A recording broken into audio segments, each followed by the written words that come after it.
عقل مندوں کے لیے ایک زبردست مثال. ہم تربوز خریدتے ہیں، واٹر میلن. مثال کے طور پہ 5 کلو کا ایک تربوز ہم نے خریدا، اور جب اسے کھانے لگتے ہیں تو پہلے اس کا چھلکا اتارتے ہیں نا. 5 کلو میں سے کم از کم 1 کلو کا تو چھلکا نکل جاتا ہوگا، یعنی آلموسٹ 20%، 20% تو کم ہو جاتا ہے. مگر کیا کبھی ہمیں افسوس ہوتا ہے اس کا؟ کیا ہم سوچتے ہیں کہ ہم نے تو تربوز چھلکے کے ساتھ خریدا ہے، چلو آج چھلکے کے ساتھ ہی کھا لیتے ہیں؟ ایسا نہیں کرتے نا. اسی طرح مالٹے کا بھی حال ہے کہ ہم خوشی خوشی سے اس کا چھلکا اتار دیتے ہیں، حالانکہ ہم نے چھلکے سمیت خریدا ہوتا ہے، مگر اس چھلکے کو پھینکتے ہوئے ہمیں کوئی تکلیف نہیں ہوتی. یہی حال مختلف پھل اور سبزیوں کا ہے.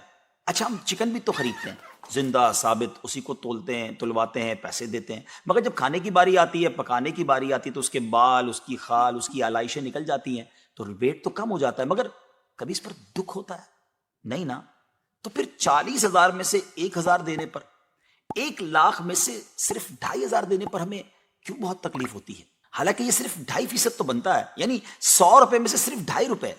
یہ تربوز، کیلے، آم اور مالٹے کے چھلکے اور گٹلی سے تو بہت کم ہے نا.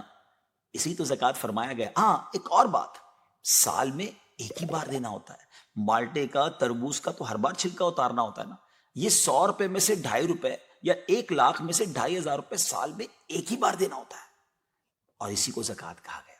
کیا برکت والا کام ہے یہ. مال بھی پاک، ایمان بھی پاک، دل اور جسم بھی پاک، اور معاشرہ بھی خوشحال. اتنی معمولی رقم، یعنی 40 روپے میں سے صرف 1 روپے، اور فائدے کتنے زیادہ، اجر کتنا زیادہ، برکت کتنی زیادہ. تو اب اپنی زکوٰۃ ہم نے پوری دینی ہے.